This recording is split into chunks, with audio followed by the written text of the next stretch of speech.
நம்ம எல்லாரும் சிட்டிசன் படம் பார்த்துருப்போம். அதில் அஜித் சார் பல வேஷங்கள்ல நடிச்சிருப்பார். படத்தோட ஃபர்ஸ்ட் ஹாஃப் வரைக்கும் இதெல்லாம் ஏன், எதுக்கு, யாருக்காக பண்ணுறாருன்னு எதுவுமே தெரியாது. ஆனால் படத்தோட செகண்ட் ஹாஃபில் தான் தெரிய வரும்.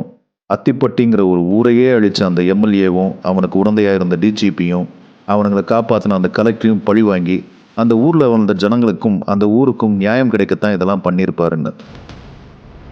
அந்த படத்தில் எப்படி அத்திப்பட்டிங்கிற கிராமத்தை 3 பேர் சேர்ந்து அழிச்சாங்களோ அதே போல தான் தமிழ்நாடுங்கிற ஒரு மாநிலமே இருக்கக்கூடாதுன்னு இங்கே 3 பேர் கங்கணம் கட்டிட்டு அலையிறாங்க.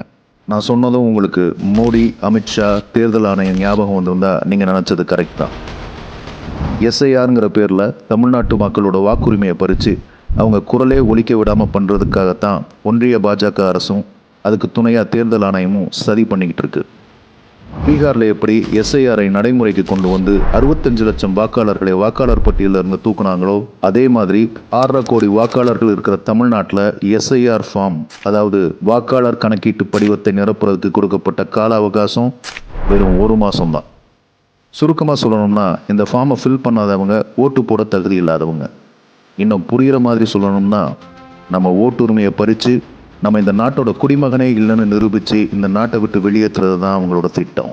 இப்படியெல்லாம் நடந்துடக்கூடாதுன்னு தான் அத்திப்பட்டி கிராமத்துக்காக எப்படி அஜித் சார் அறிவானந்தம், ஆண்டனி, அப்துல்லான்னு 3 பேர் கொண்ட ஒருத்தராக நடித்தாரோ அதே போல் இந்த பாசிச சக்திகள்கிட்ட இருந்து தமிழ்நாட்டை காப்பாற்றுறதுக்காக பெரியார், அண்ணா, கலைஞர்னு 3 பேரும் சேர்ந்த ஒரே ஆளாக முத்துவேல் கருணாநிதி ஸ்டாலின்கிற மாமனிதர் இந்த எஸ்ஐஆரை எதிர்த்து தனியாளாக போராடிட்டு இருக்காரு.